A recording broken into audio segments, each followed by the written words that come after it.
Hello everyone, Soul the Scientist here again, and welcome to Boldur Theorycrafting Week 2 of 3. Just like the previous video, please check out the description box below for a link to the Boldur character overview video. It's really good and really helpful. Last week, we tried to find a way to maximize the use of Rage and emphasize the Boldur Dash skill. So basically a DPS build with a slight preference for defense. This week, we are still looking to use Rage as often as possible, but with a preference for Axe Toss instead. So we're going to try to make a DPS build that's intended for all offense, all the time. I call it Dat Axe. For level 1, we're going to want to go with the left option Axe Return, which states if Axe Toss fails to strike an enemy, the axe is immediately returned to Boldur's hand. So the primary function of Axe Return is to keep your melee attack damage high if you miss. Now, choosing this augment should allow your R2 melee strikes to do higher damage because you won't always be unarmed after using Axe Toss. So, do keep in mind though that the description suggests that the skill still goes into cooldown, so don't think of this augment as turning your axe into a boomerang because that would be really OP. For level 2, we're going to want to go with the left option, Ages of Anger, which states activating Boldur Dash immediately activates Rage. Just like last week, we're still using Boldur Dash as a way to activate Rage, so the combat loop of using Boldur Dash to increase melee attack speed still applies, just with no overshield this time, so do keep in mind that Boldur will be more vulnerable this time around. For level 3, we're going to want to go with the right option, Stunning Blows. When Boldur is unarmed, his primary melee attacks slow enemies. Picking Axe Return at level 1 ensures Boldur isn't always unarmed after using Axe Toss, but he will find himself without his weapon from time to time, so in an offensive role, Boldur needs to make use of that period of time, and slowing enemies for your teammates is a great choice. For level 4, we're going to want to go with the left option, Hatchet Man. Enemies hit with Axe Toss suffer bleed damage, plus 48 damage over 4 seconds. Since the objective of this theory crafting exercise is to be a melee damage powerhouse, what better way to do that than to add a damage over time effect to Axe Toss? So this should allow you to deal increased damage to a single powerful target, or help split up your damage among the enemies present. For level 5, we're going to want to pick the left option, Rage Speed. When Rage is active, Boldur's movement speed is increased by 30%. So, since Rage only increases your attack speed, a strong melee DPS character will also need to move fast, and this augment is the perfect solution to the problem.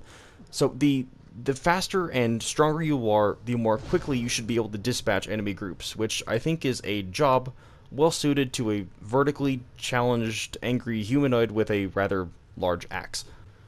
For level 6, we're going to want to pick the left option, Exterminator, which increases Axe Toss damage by 15%.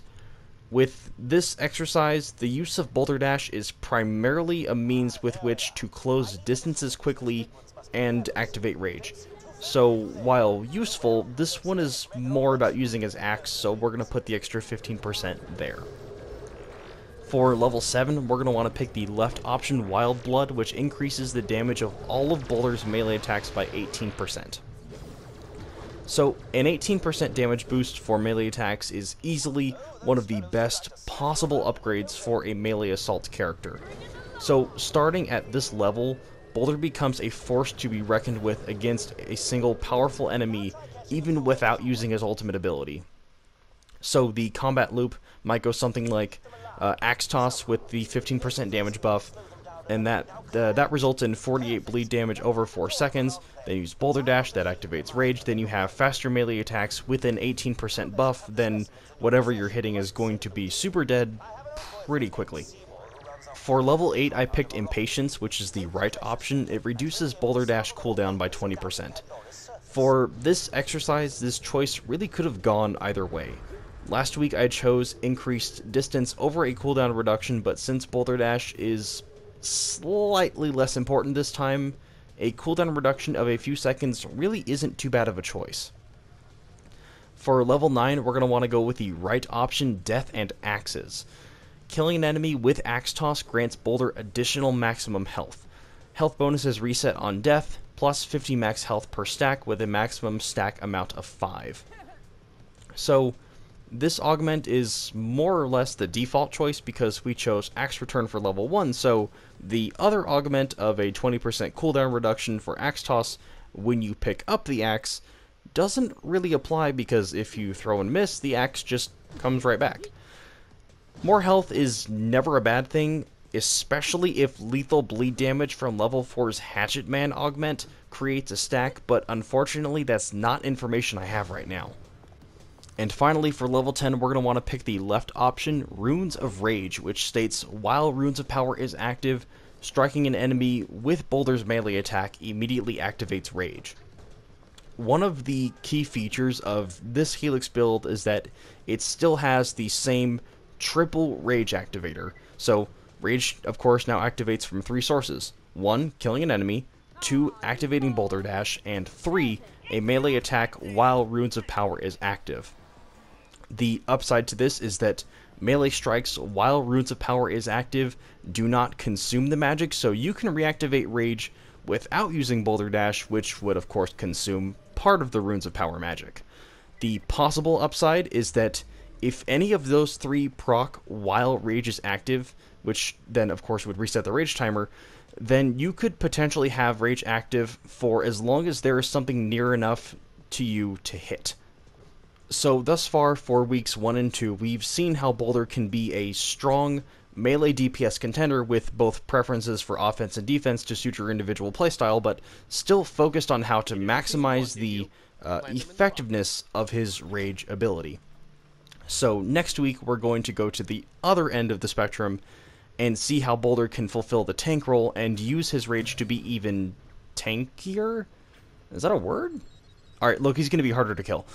Barring significant changes to his Helix Tree, next week's build will probably be my preference for Boldur PvP, so that's pretty exciting too. If you like what you saw/heard today, please click that thumbs up button so I can give my spreadsheets a metaphorical gold star. Leave a comment down below, let me know which Helix combination you prefer, last week's or this week's, and tell me why. If you found the last few minutes of your life to be informative and you are not currently subscribed to my channel, please do so if you feel so inclined. After next week's Boldur video, we'll be moving on to Caldarius because alphabetical order is important. So until then, thank you very much for watching.